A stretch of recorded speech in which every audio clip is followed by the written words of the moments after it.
how to sell your house during a divorce. I'm going to tell you some funny stories that I ran into of couples and what they did when they were trying to sell their house to us during a divorce.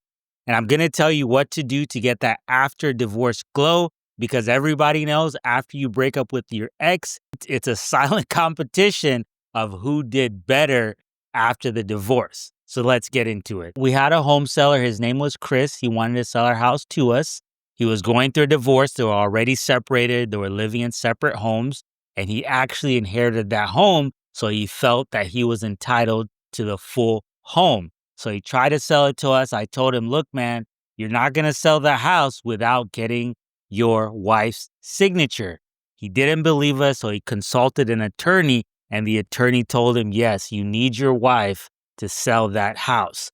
We called the wife, and she was a total B, but we're able to get the transaction done. So lesson one, if you're in Texas and you own a property, most likely, because this is a community state, you're going to have to split the proceeds with your wife, even if she's not on the deed. The title company, the attorney, is going to research you. They're going to see that you're married, and they will have to split the proceeds with your wife. Another home seller, his name was John, and he was lucky with this ex because he was going to sell the property to us for a certain amount of money, but he tried to do it behind his wife's back. However, she caught wind of it because obviously the attorneys and the title company disclosed that she has to be involved, and she upped the price by $80,000, and he was able to get more for the property. Here's what you should do if you're going through a divorce and you're thinking about selling the house. The first thing you should do is always stay on speaking terms with your spouse. Maybe your spouse did something very hurtful to you. However, if you guys aren't speaking terms, you can come to agreement and it's going to make the process smoother. Look, you can get through this. It takes us about 15 to 20 days to close on a property.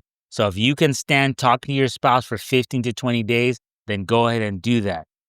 If you involve an attorney, now you're going to have to pay attorney fees, and that's going to subtract from the profits you can get from your house. Second thing you should do when you're selling a property, you want to get a certified market analysis or an appraisal of what your house is worth. In order to get a certified market analysis, you can simply call a local realtor, and they should be willing to do this at no charge in hopes to earn your business. Certified market analysis is simply an analysis of what your property is worth based on the realtor's experience.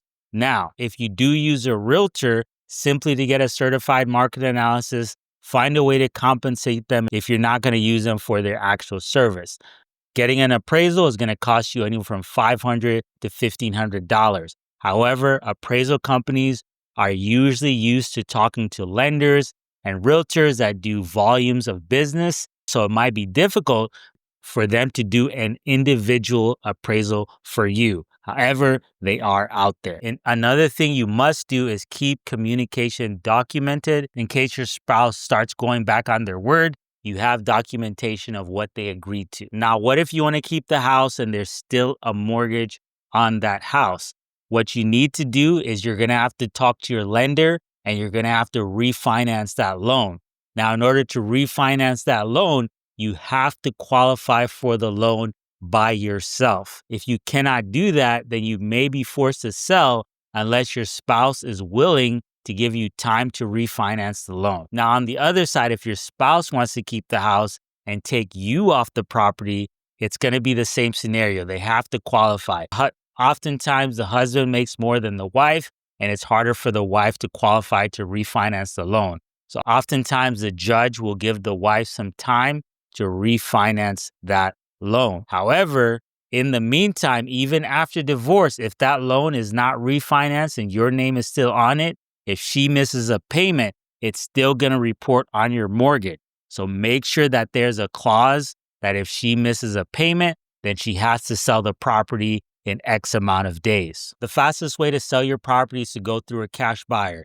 If you already know what your property is worth, then go ahead and sell it directly to a cash buyer. If you don't know what your property is worth, then I do highly recommend consulting a realtor.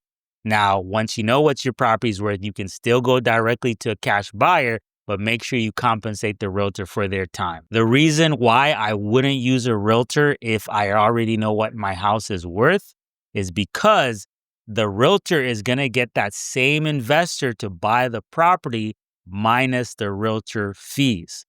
However, the benefit of a realtor is they can negotiate on your behalf. Oftentimes, you might be emotionally invested in that property and you might want more than what it's worth, or you get deal fatigue, where it's like, you know what? Just get rid of this property. I want out of this marriage. I want out of this divorce. And you sell it at a price that you could have got more for the property. Now, the after divorce glow up. I'm currently married. I'm happy in my marriage. I have no intentions of getting a divorce. But of course, I've had breakups in the past. If you're going through a breakup, you need to focus on yourself. Don't go out there and start dating right away. Matter of fact, the person who starts dating right away is probably the person that was the crash out. What you need to do instead, especially if you get money from the house, get a personal trainer. The best revenge is to get fit. Get as fit as possible. Hire a personal trainer. Change what you eat, change your food intake, and that's going to boost your transformation to the max. Another thing I want you to do is get in touch with your old self. Ask yourself, what do you like now? What did you used to do before? And start pursuing those hobbies.